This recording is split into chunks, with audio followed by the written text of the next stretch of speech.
আসসালামু আলাইকুম রাহমাতুল্লাহি ওয়া বারাকাতুহু। সুপ্রিয় সম্মানিত দর্শক ও শ্রোতা, আশা করি মহান রব্বুল আলামিনের দয়ায় আপনারা সকলেই ভালো আছেন। সুপ্রিয় সম্মানিত দর্শক ও শ্রোতা, আজকে হযরত আব্দুল্লাহ ইবনে আব্বাস রাদিয়াল্লাহু তাআলা আনহু থেকে একটি ঘটনা বর্ণনা করব। ঘটনার শিরোনাম হচ্ছে নবীর প্রেমে পাগল মন। সুপ্রিয় সম্মানিত দর্শক ও শ্রোতা, আপনাদের নিকট অনুরোধ থাকবে ঘটনাটি শেষ পর্যন্ত শোনার। সুপ্রিয় সম্মানিত দর্শক ও শ্রোতা, আমি এখন আপনাদেরকে ঘটনাটি পড়ে শোনাচ্ছি। পঞ্চম হিজরির ঘটনা। হযরত আব্দুল্লাহ ইবনে আব্বাস রাদিয়াল্লাহু তাআলা আনহু বলেন, গাজওয়া-এ আহজাবের বছর আমি এবং আমার বড় ভাই ফজল সহ কুরাইশের কয়েকজনের সঙ্গে হিজরত আরম্ভ করলাম। লক্ষ্য আল্লাহর রাসূলের সাক্ষাৎ।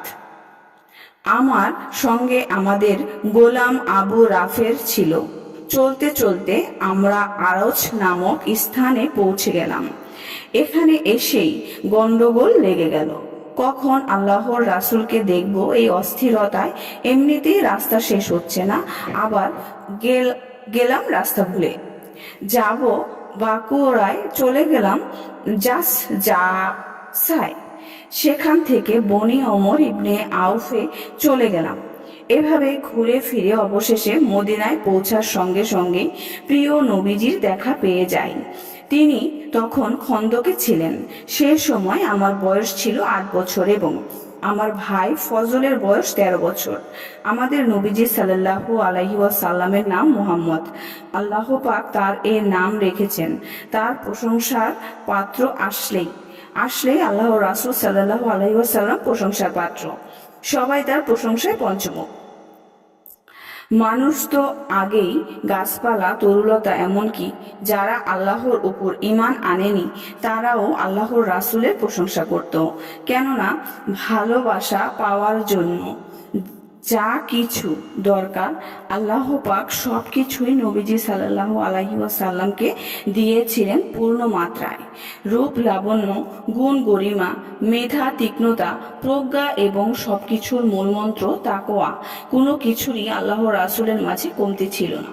ছোট বড় সবাই তাকে ভালোবাসতে চাইতো, তার কাছে যেতে চাইতো, একটু কথা বলতে চাইতো।